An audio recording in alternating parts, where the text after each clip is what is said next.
Assalamualaikum warahmatullahi wabarakatuh. Apa kabar anak ustadz sekalian? Semoga dalam keadaan sehat walafiat. Jangan lupa tetap jaga kesehatan dan tetap patuhi protokol kesehatan COVID-19. Sebelum kita mulai pelajaran, marilah kita berdoa. Bismillahirrahmanirrahim. Rabbi zidni ilma warzuqni fahma waj'alni minas shalihin.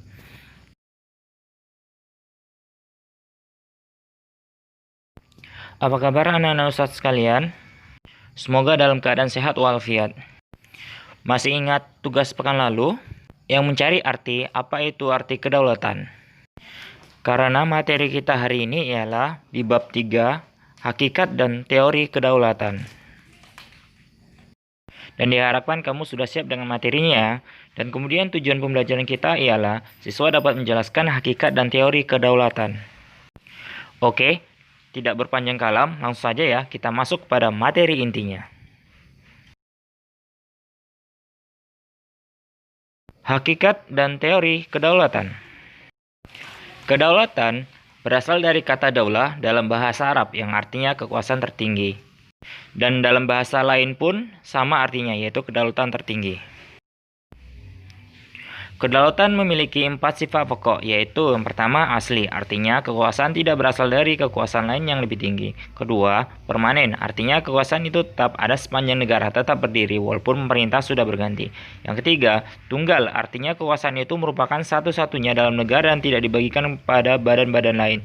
Yang keempat, tidak terbatas, artinya kekuasaan itu tidak dibatasi oleh kekuasaan yang lain.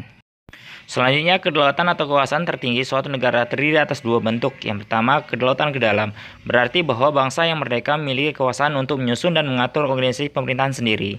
Yang kedua, kedaulatan keluar, berarti mempunyai kekuasaan untuk berhubungan dan bekerja sama dengan bangsa lain tanpa terikat oleh kekuasaan lain. Kita lanjut kepada teori-teori kedaulatan. Teori kedaulatan ada 5, yaitu teori kedaulatan Tuhan, teori kedaulatan raja, teori kedaulatan negara, teori kedaulatan hukum, dan teori kedaulatan rakyat. Teori kedaulatan Tuhan beranggapan bahwa raja atau penguasa memperoleh kekuasaan tertinggi dari Tuhan sebagai asal segala sesuatu. Contoh raja-raja Mesir kuno, kaisar Jepang. Selanjutnya teori kedaulatan raja. Kedaulatan terletak di tangan raja sebagai penjelamaan kehendak Tuhan. Raja adalah wakil yang ditunjuk untuk mewakili Tuhan. Kekuasaan raja di atas konstitusi. Teori kedaulatan negara. Kekuasaan pemerintah bersumber dari kedaulatan negara. Kedaulatan timbul bersamaan dengan berdirinya suatu negara. Yang keempat, teori kedaulatan hukum. Kekuasaan hukum merupakan kekuasaan tertinggi di dalam negara. Kekuasaan pemerintah berasal dari hukum yang berlaku. Apapun yang dilakukan rakyat harus berdasarkan hukum. Selanjutnya, teori kedaulatan rakyat. Rakyat adalah pemegang kekuasaan tertinggi. Rakyat memberikan sebagian kekuasaannya kepada penguasa untuk melindungi hak-hak rakyat. Berikut ini adalah pendapat menurut para ahli tentang kenegaraan.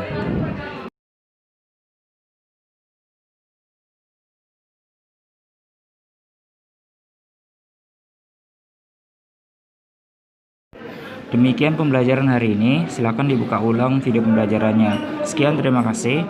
Assalamualaikum warahmatullahi wabarakatuh.